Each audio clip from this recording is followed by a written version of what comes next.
Mahindra & Mahindra has announced a major strategic move to bolster its position in India's commercial vehicle market by acquiring a majority stake in SML Isuzu. The acquisition reflects M&M's ambition to scale up its presence in the intermediate and heavy CV categories, complementing its strong footing in the sub 3.5-ton segment. Under the deal contours, M&M will acquire nearly 59% stake in SML Isuzu for Rs 555 crore at a price of Rs 650 per share. This stake purchase includes 43.96% from Sumitomo Corporation and 15% from Isuzu Motors, which currently holds shares in the public market. Following this stake acquisition, M&M will also make an open offer to acquire an additional 26% of the company at a significantly higher price of almost Rs 1,555 per share.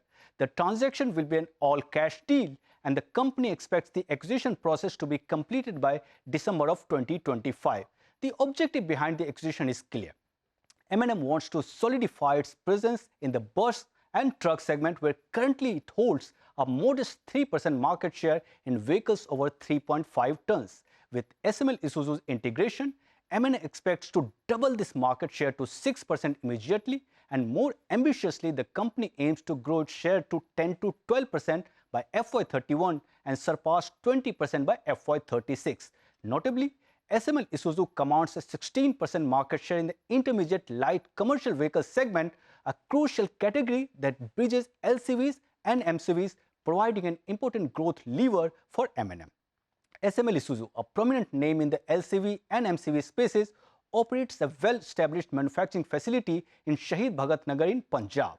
The company has shown a consistent growth trajectory over recent years, with a turnover of almost Rs 2,200 crore in FY24, up from 1,822 crore rupees in FY23 and 924 crore rupees in FY22. This acquisition aligns well with M&M's broader strategy to diversify and deepen its CV offerings, positioning itself more competitively against players like Tata Motors and Ashok Leyland.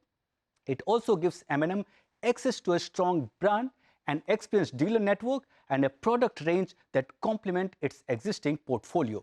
Here is the in-depth conversation on that Shereen Bhan had with Mahindra Group MD and CEO Anish Shah on the deal and industry outlook.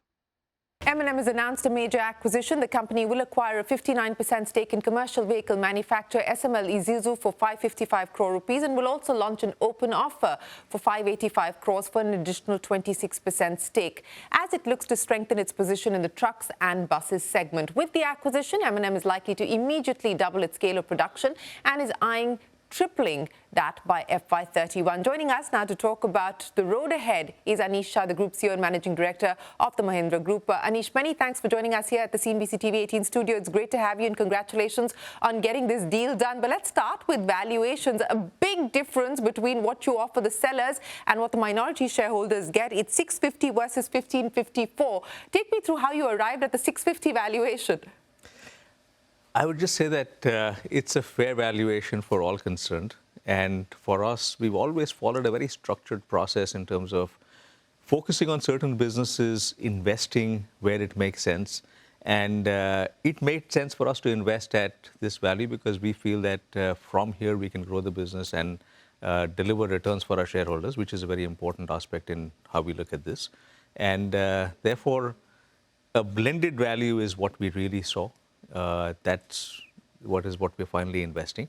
And on that basis, we feel that it's a fair and appealing deal, which has a very good strategic fit as well. I'll talk about the strategic fit in just a second, but let's just get through the nuts and bolts of this. By when do you anticipate all the approvals to come in? And of course, you do also now need to make an open offer. By when do you hope to close the deal?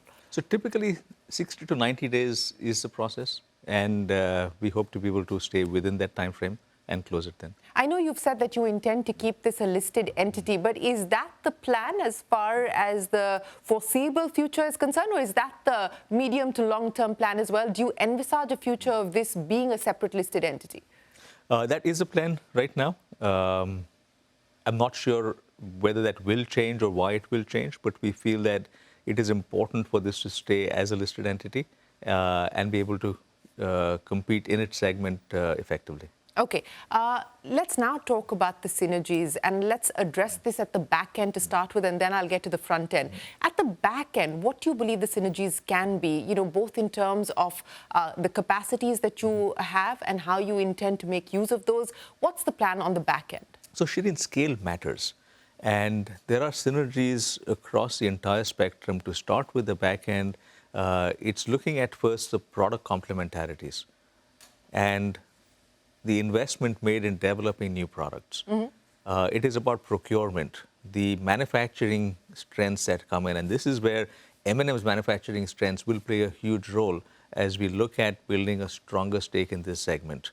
But before that, let me even take a step back and talk about why this makes sense overall. If you think about different segments we play in, we're in a strong leadership position in almost all the segments we play in today. SUVs, we've gone from a 12% to a 23% market share. And we don't really play in all the SUV segments as yet. Despite that, we're at 23% market share. In tractors, we've gone from a 38, 39% to 43, 44% now. In electric three-wheelers, which is a space where we really had a small business in ICE three-wheelers at a 7-8% share, we are now at a 43% share in an ultra-competitive market and we're the #1 player in that segment as well. In LCVs, we are at 51.9%, up from the low to mid-40s a few years ago. So we're playing in a very significant way in multiple segments. This is one segment where we have a 3% market share. And there are actually different parts of this segment, because when we look at greater than 3.5-ton commercial vehicles, you've got a light and intermediate commercial vehicle segment, and then the MHCV after that. In light and intermediate, we've got a lot of strengths that play to what we do elsewhere. And that's where SML Isuzu also has a number of strengths, and that combination is a powerful one. So as we think about that scale, and therefore coming back to your question, at the back end, from a manufacturing, product, sourcing standpoint, and the talent, of course, there are significant things that are positive for us. I'll come to talent in just a second, but the growth aspiration, especially leveraging on the back-end synergies that you spoke to us about, 10 to 12% market share from the current 3.5% market share. You feel confident of being able to get to that by FY30? We feel confident we can get there, and we have a target of 20% plus for the next 5 years. And therefore, we want to put this business on a very significant path for growth. And what does this now mean as far as the front end is concerned? In terms of dealerships, in terms of franchisees, what happens on that front post this deal going through? So there again, we see a number of synergies. But we will leverage what we have in the business today, because we're in a growth mode. This is not an acquisition about a cost rationalization. This is an acquisition to help us broaden the footprint to go bigger on growth. And that's where the dealership footprint that exists in SML Isuzu will be a very meaningful one for us. In addition to that, how we sell to the customers, the service we can provide, the ability we will have to be able to meet their needs across a much wider footprint, all of that is a positive for both the businesses, and which is where scale comes in a bigger way. So when you talk about growth, you gave us some indication of the kind of levers that you intend to deploy as, in order to drive growth. What could be potentially some of the others? Because you made it very clear that this is not about cost rationalization. This is really about your aspiration to grow in this space. What will be the growth drivers, the growth engines for you here? So it starts with products, and that's the advantage we have in Mahindra Trucks and Buses as well, is a very good set of products, and that's similarly what we see in SML Isuzu. The second aspect is the ability to deliver those products at a compelling price for our customers, and that's where our manufacturing sourcing strengths come into play. The third is the ability for customers to be able to look at what they get from this, save cost, be able to address any challenges very quickly, have a wide footprint to be able to get service and parts and everything else that they require. And as we look at all of these three aspects, if they're done well, that allows us to play in a much bigger way in this segment. Speaking of playing in a bigger way in this segment, I mean, this is a fairly competitive space as well. But since you're talking about forecasting for the future now, is an ICE future the only future that you're looking at, or is an EV future also part of the plan as far as this segment is concerned? ICE and EV. And SML Isuzu also has a very strong pipeline for electric vehicles. They have showcased some of that at Bharat Mobility. And that combined with our strengths in EV will allow us to put forth a compelling set of products. How soon can we expect the EV side of this portfolio to be out in the market? I don't have a timeline on that, but from my understanding, it's going to be in the near future, not too far off. Near future would mean, a year, 2 years, a longer period? My sense is probably in less than a year. In less than a year? But as I said, we have to do more work to really fully understand it. And once we fully understand it, then we can commit to timeframes. So in terms of next steps now, are there likely to be any changes on the people front as well? Are we likely to see any restructuring on the people side as well? So we have a lot of respect for the management team at SML Isuzu, for the business, for their employees, dealers. I think it's a very well-run business. That's a big plus. And therefore, as we think about growth, we're going to leverage their talents and skill sets. So we will work together to see what makes sense overall for every leader and for every employee. But we are going in with a mindset where we have a high degree of respect for them. We feel that they can do a lot, and they can help us actually build this business and take it to where we want to take it.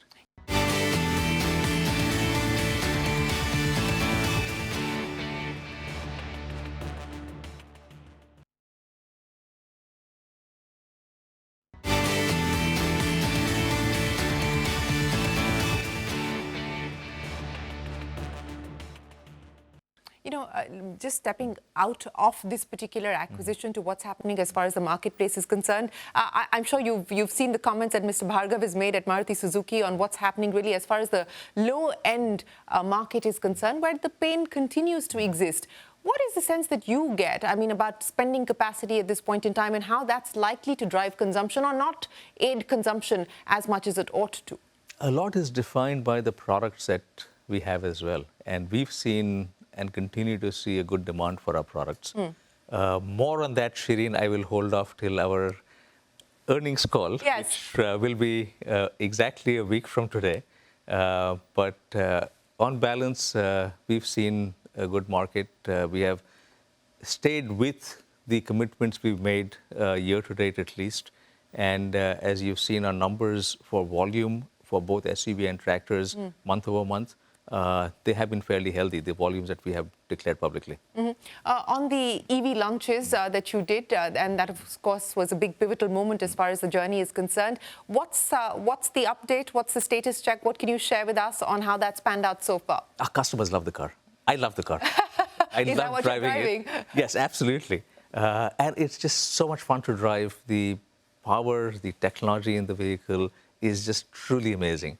And I can't drive another car after this right now. And that's the feedback we're getting from customers. Right? We've had customers who see the car and literally, even friends of mine who've just seen it and said, okay, so when will I get the car? I'm buying it now. What is the growth curve, Anish, really, as far as electric mobility and electric cars in specific are concerned? And I'll also ask you this in the context of what we're seeing happen globally, where we have seen a sort of tempering, a significant tempering as far as electric mobility is concerned. What's the sense that you get here? And, in a future where perhaps in a not-so-distant future where we're going to see more competition in the form of Tesla and Elon Musk entering the Indian market? A lot depends on product. Because if the product is a wow and delivered at a reasonable price range, the customer is going to want the product. Right? The next question will be on charging. And our vehicles today offer a 500 to 550 kilometer real-life range. Certified is 682 and 656 for the two vehicles we launched. So we've taken that anxiety away. I charge once a week. And most people in cities will need to charge once a week only, unless you're going out of town. Charging on highways is not there as yet, but that will come up very quickly. And that's something I know the government is very focused on and is driving as well. So once all of that happens, an EV offers a much better value proposition in many ways than an ICE. There will be specific ICE products that customers will want, and that will continue. So we don't see ICE going away completely. But we see EV taking a significant stake of the overall share. So what is the current market share and what's the aspirational market share as far as the EV segment in the car space is concerned? For India, currently it's 1.5%, which is very, very low. With the products we have, we feel that we will get to 30% EV penetration in the next 3 to 5 years. You know, a large part of your tenure so far has been about consolidation. It's been about making sure that you fix what needs to be fixed and then focusing on the growth gems that you want to take forward. Do you now feel ready and comfortable to take on more M&A likely, just the way that you've done this particular deal? We will continue to be very structured in our approach. Our first year was focused on capital allocation. Then we pivoted to growth after that, and we really pushed all our businesses to think big, to be able to deliver a lot more, and that's what we've done across our businesses, including our growth gems. Starting last year, we said we will again pivot to delivering scale, and that is a faster growth trajectory, which is again something we have been able to demonstrate across businesses.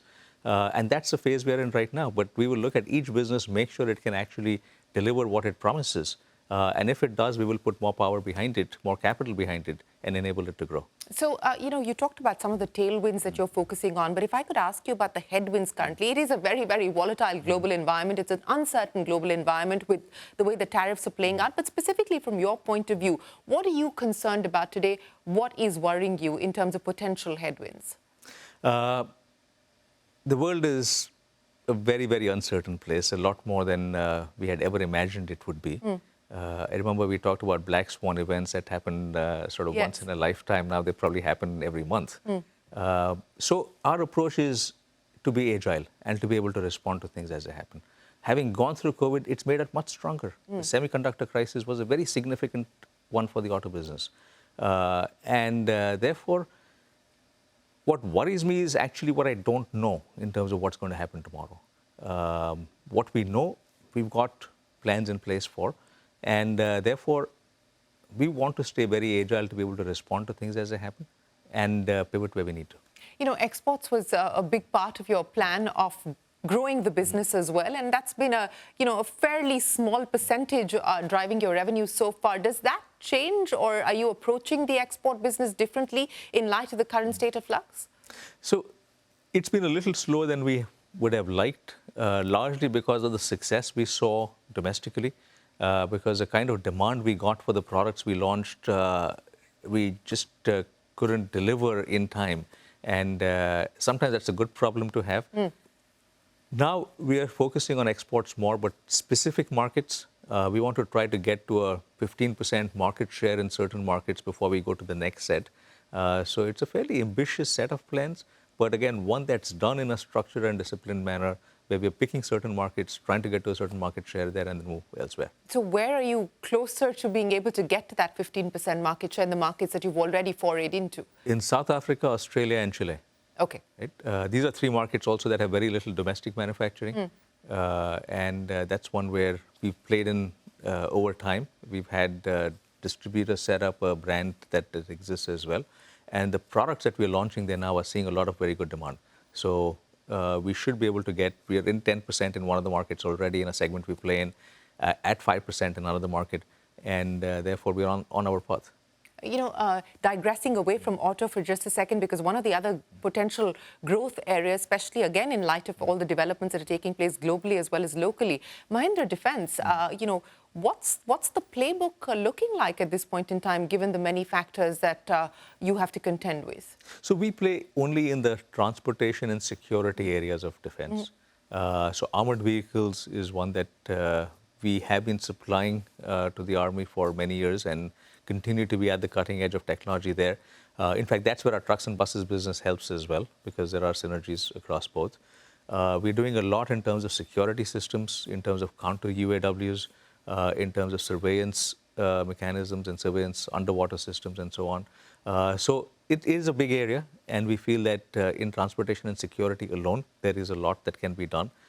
We do not want to play in the ammunition-related areas of defense, and we are therefore staying away from that. Back to the deal, and you said this is going to be a win-win as far as shareholders are concerned. So, you know, outside of the expansion, what is it going to mean in terms of the margin profile changing as well, given the many synergies you already spoke of? So our focus is on growth right now, and therefore Will that also entail significant investments? Or we feel that the investments that we plan for in our trucks and buses business should be sufficient. We may come back and take a look at it. There may be some changes, but I don't expect a whole lot. And SML Isuzu is generating a fair amount of cash as well, so that will help in their investment plans. Margins will improve over time, but our primary focus right now in the short to medium term will be on growth. And as we drive that growth, we will see a continued improvement in margins. Well, Anish, it's always a pleasure. Many thanks for joining us here on CNBC-TV18, and thanks very much for taking us through what this deal means, but also a whole host of other issues that you're focusing on. And of course, look forward to hearing more from you once the results are out and the silent period is over. But thanks very much for joining us here. That's Anish Shah there, taking us through what the deal with in the LCV space means for the Mahindra Group and how this is going to be a strategic opportunity that they intend to build on. We'll take a short break here on the record and return with the markets right after this. Stay tuned.